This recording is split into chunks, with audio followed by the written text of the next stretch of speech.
financialsurvivalnetwork.com and sign up for your free weekly newsletter. You'll also get 3 free reports. The Financial Survival Network. It's all about what's next. Welcome. You are listening to the Financial Survival Network. I'm Kerry Lutz, and today is November 20th, 2017. I'm in beautiful San Francisco, California, checking out the Gold Silver Conference, and I'm here with the most mercenary of geologists, Mickey Fulp. Mickey, how you doing? I'm doing well. Busy. Much better than being bored, Kerry. Well, you could easily be bored at one of these conferences if it's not your thing. Hey, of course, be part of the show. Email us, kl@kerrylutz.com. Twitter feed's @KerryLutz. So, Mickey, big news in uranium. What's happening there? Well, a couple of weeks ago, Cameco, the world's largest integrated nuclear energy company, mothballed the largest uranium mine in the world, McArthur River in the Athabasca Basin, produced something on the order of 10% of the world's uranium, mined uranium, plus or minus 15, 17 million pounds per year. And also the Key Lake Mill, which is the mill that mine fed. So this is major news, supply destruction in the uranium business. It all has to do with $20 spot price for uranium. No one makes money at $20. Even the Kazakhstan in situ recovery deposits don't make money. They cut production 10% back in March or April. So, we've been burdened by this near-term supply overabundance, and now that's going away. So the price obviously responded. Is this a case of the best cure for low prices is low prices? Absolutely. So the low prices went from $20 a pound and change over the last couple of months. It's just been vacillating somewhere between $20 and $21 a pound. It's now, we don't have the numbers for today yet. They should be coming out any hour. But I saw something earlier today, $25 on the bid, $27 on the ask. So we would expect it to close somewhere in the $26 range. The thing that surprised me with this bid ask today was the spread. You never see a $2 spread. Usually on these brokerage average prices, you're seeing a quarter, maybe 50-cent spread. So that just indicates there's turmoil in the market right now. Market doesn't know what to do about this.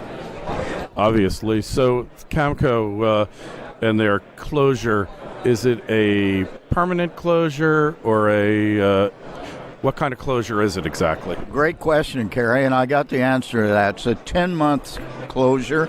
They furloughed 800 employees. They're keeping 210 employees on maintenance and standby crews, probably especially for the mill, because you got to keep things tip-top shape to start a mill up again. But the feeling is it could be longer. Here's the deal. This has happened because long-term contracts are expiring. Uranium companies usually go out and they make these 10-year contracts with utilities, and the utilities tend to procrastinate. And as long as they've got a contract, they don't really care. Right. And yeah, they run kind of pseudo-private, governmental, public-private, subsidized monopolies. And so this is really good news for the uranium business, or the uranium mining business, in not only the U.S. but the world.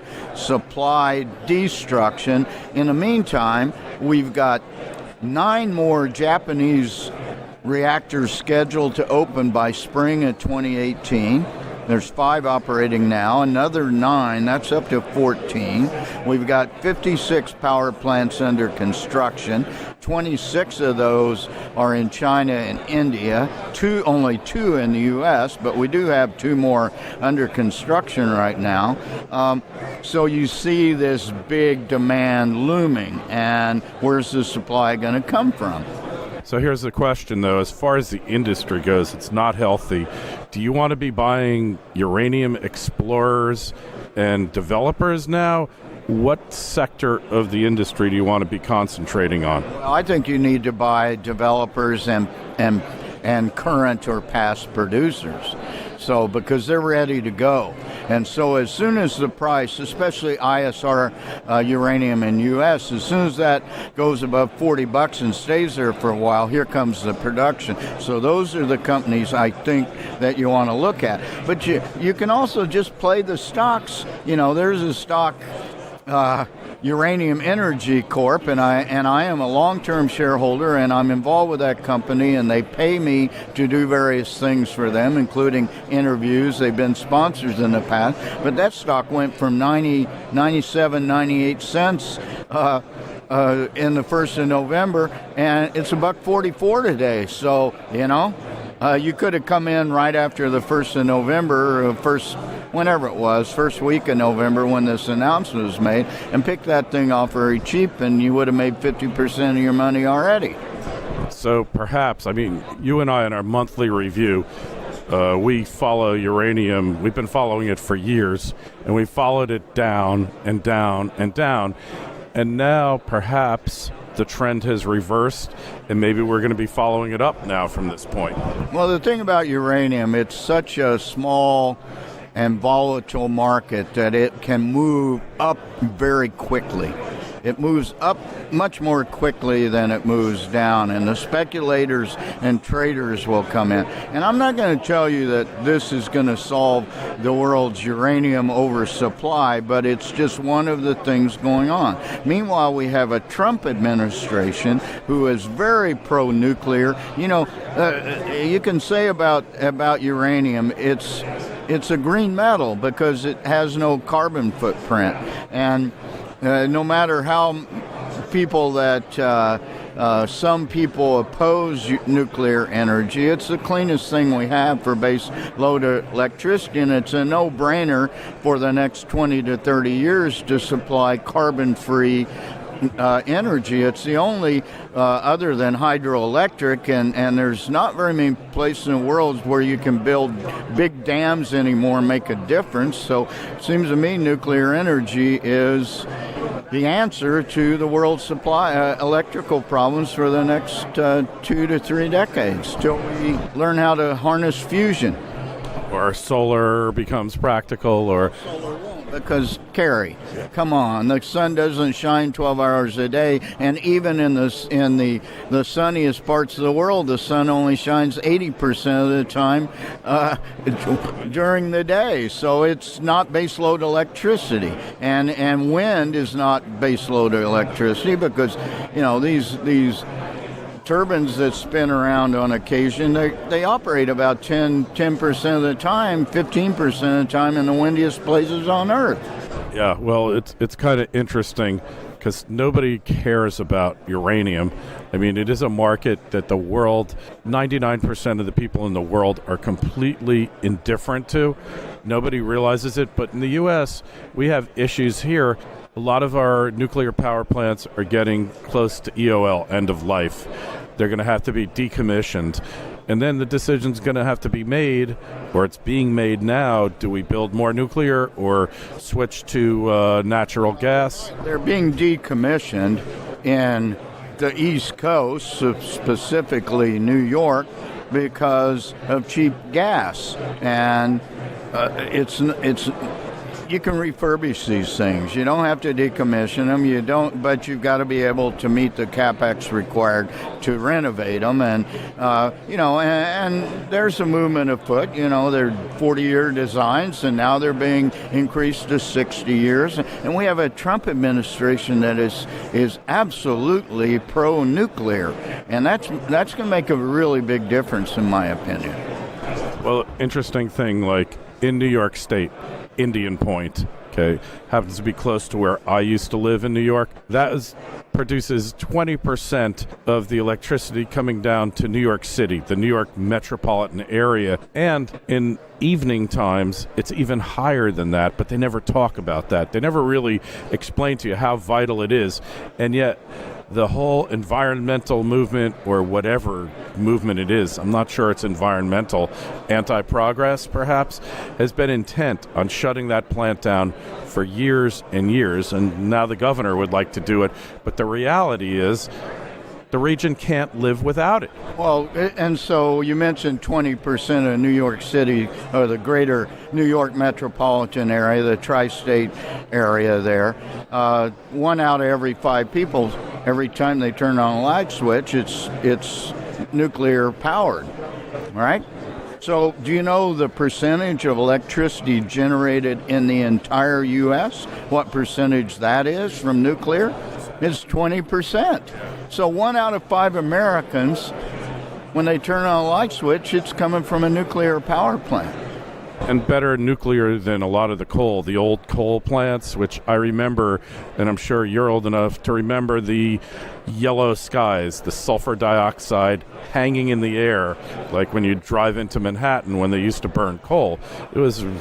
And, you know, the end of the day, you'd just be covered with grime. Well, so, and we have a place for coal, too. I'm not going to bash the coal industry, because we now have clean technology in coal. We can burn coal, and we can scrub it, and it's not polluting. The Chinese and the Indians, they're really going toward nuclear, but they're building hundreds of coal-fired power plants. They're not weaning themselves off of coal. And, as much as the greenies would like to think, Carrie, wind and solar are not solutions. They are part of the contribution. But, the world's power hungry, and nuclear, in most people's opinions that actually study energy markets and don't have an agenda, would say we need a mix of all the above.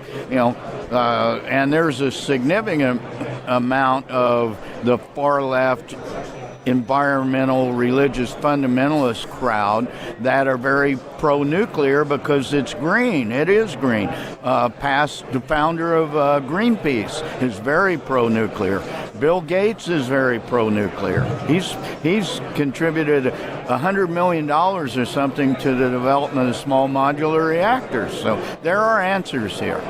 Yeah, well, nuclear just makes the most sense, provided that you have safeguards, so you don't have a Fukushima again, where you have proper, adequate storage for spent fuel, so that, Well, the real answer is going to be thorium-based reactors, which cannot melt down. We need to get away from reactors that require water to cool, and that's happening. The future of nuclear energy, it can be very safe, and we have to convert the types of nuclear reactors we're going to be building for the future, and that's coming. That's coming in within 10 years.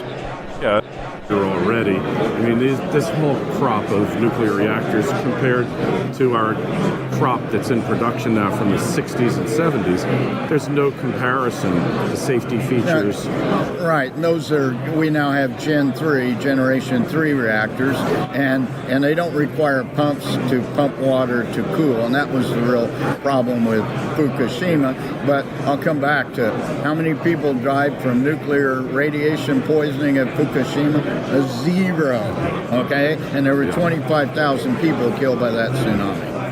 Yeah, correct. So, well, we have a nuclear future, like it or not. Anyway, Mickey, it's good to see you here. We find you at Mercenary Geo on Twitter, mercenarygeologist.com, Financial Survival Network, and send us emails, kl@kerrylutz.com. We want to hear from you.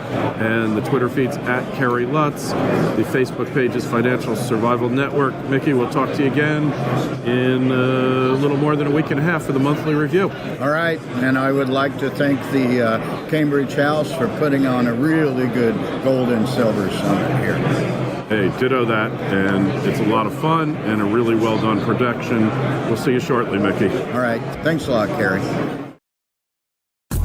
FS FSN Radio. It's all about what's next. Go to financialsurvivalnetwork.com and sign up for your free weekly newsletter. You'll also get 3 free reports. The Financial Survival Network.